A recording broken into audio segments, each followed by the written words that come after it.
Hoje a gente vai estar dando continuidade, no caso falando de corrente elétrica, tá? E a corrente nada mais é do que um produto que vem da tensão, tá bom? A corrente elétrica ela é gerada a partir dessa diferença de potencial. Ontem eu expliquei mais ou menos como é que isso daí funciona, tá? Mas hoje eu vou abordar de maneira um pouquinho mais aprofundada, beleza? Então, pessoal, o conceito de corrente elétrica seria o que, né? A gente viu aí que para aprendermos como conseguir que as cargas elétricas mantenham-se em movimento, é necessário criar um desequilíbrio elétrico, ou seja, uma diferença de potencial elétrica chamada de tensão, que é o que eu falei para vocês no começo da aula e que a gente viu ontem, né? A tensão elétrica é nada mais do que um desequilíbrio. Então ele fala aí, pessoal, que uma bateria ou pilha executa perfeitamente essa função, né? De criar uma diferença de potencial, tá bom?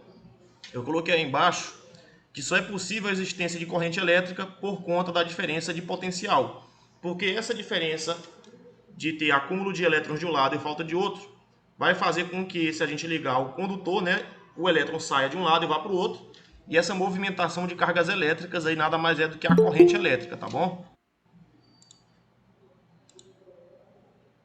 Então, pessoal, aqui a gente tem um esquema, né, que foi o que a gente viu na aula de ontem, que a tensão, né, a diferença de potencial vai existir em uma pilha ou em uma bateria, nesse caso, porque de um lado eu tenho esse acúmulo aqui, né, de moléculas que tem excesso de elétrons, tá? Elas são íons, né, com excesso de elétrons.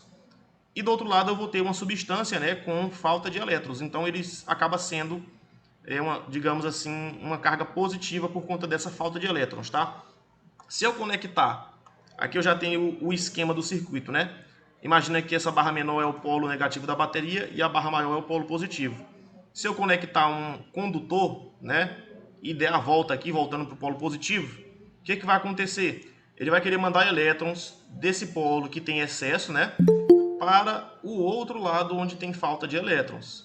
Então é isso daí que vai dar origem a esse vetor aqui, né, essa seta que é com a letra I, tá, que é chamada de corrente elétrica, tá bom? Então, pessoal, a corrente elétrica nada mais é do que esse fluxo, né, de elétrons que sai de uma fonte geradora. Essa fonte geradora vai gerar aí uma diferença de potencial, né? E vai fazer com que os elétrons se movimentem de um polo ao outro. Essa movimentação é chamada de corrente elétrica, tá? De uma maneira mais ilustrada, seria assim. Imagina que a gente tem um circuito onde eu tenho uma pilha, né?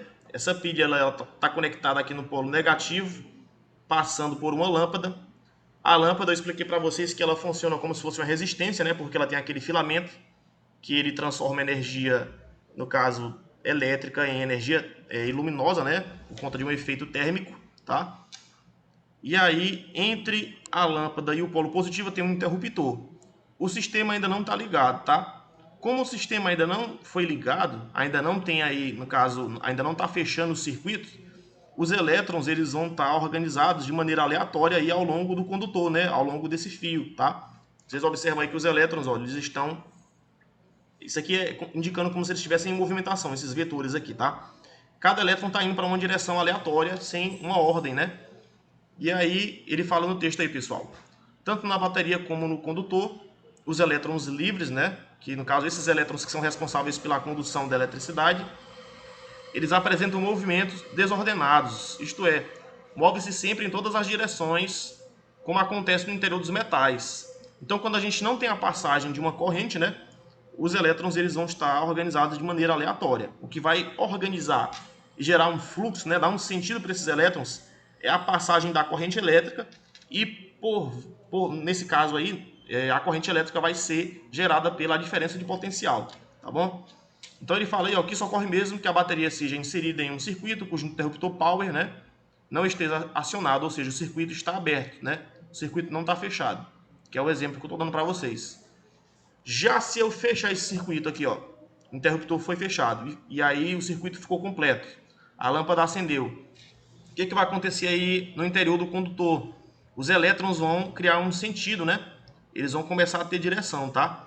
E aí a gente vai ver mais para frente que essa direção, ela tem, digamos, tem uma convenção que diz que tem um sentido para a corrente elétrica, tá? Então, pessoal, continuando aqui, né? que aconteceu? Depois que ele ligou o circuito, né, depois que fechou o interruptor, os elétrons criaram aqui uma direção, né? E essa direção a gente chama aí de sentido real da corrente. O que acontece?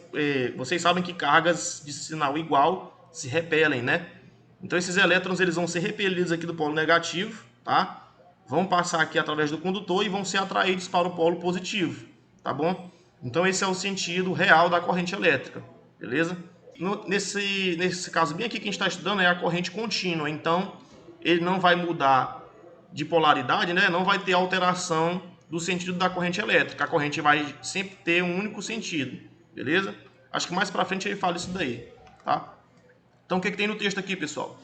Se o interruptor for acionado, os condutores ficarão com a mesma diferença de potencial da bateria, né? Dentro do condutor, isso vai originar um campo elétrico. Ainda tem isso, ainda tem a questão do campo elétrico, tá? Quando passa uma corrente elétrica em um condutor, ele gera um campo elétrico que vai, no caso, estar aí ao redor de todo o condutor, tá? Nesse campo, cada elétron fica sujeito à força elétrica.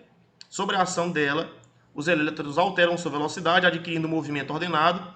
É esse movimento ordenado que constitui a corrente elétrica, né?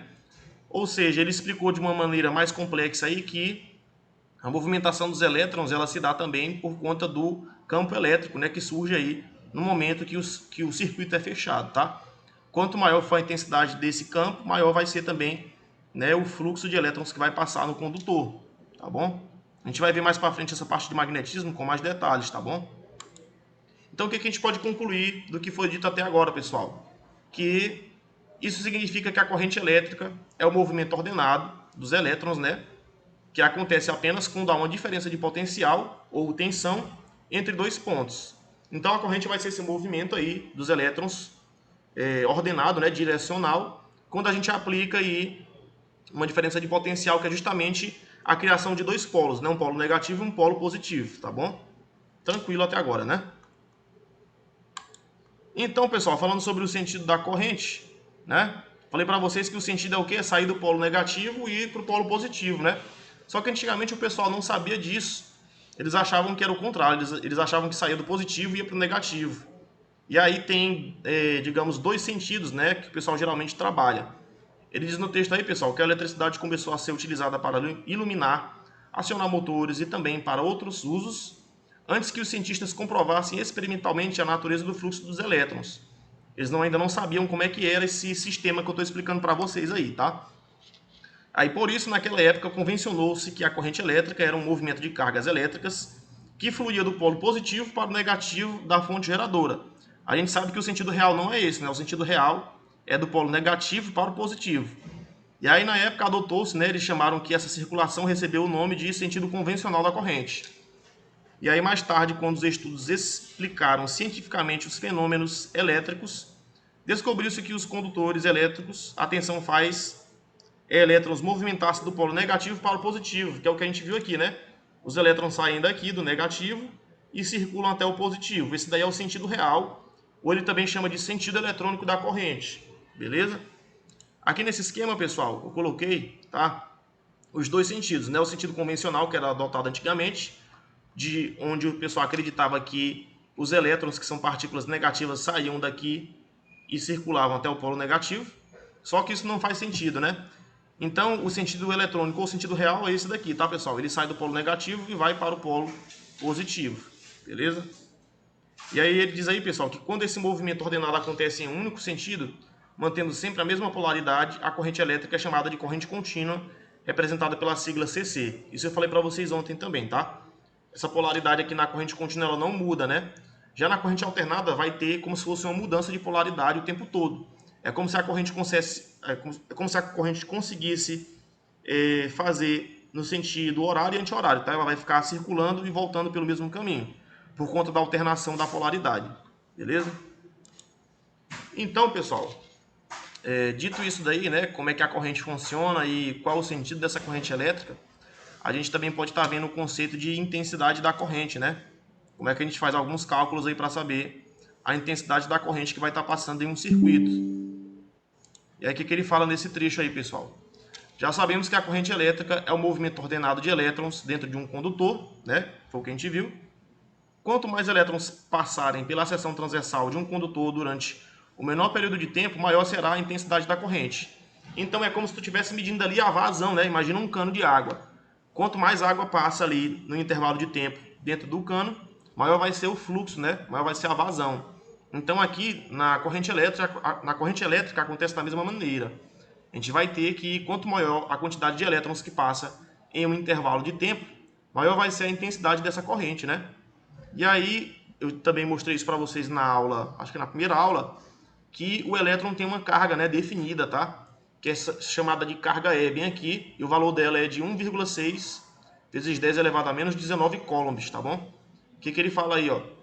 Primeiramente, precisamos saber que cada elétron apresenta uma carga elétrica elementar, né, que é essa letra E aí. Ela é representada pela letra E e equivale a 1,6 vezes 10 elevado a menos 19 coulombs, tranquilo?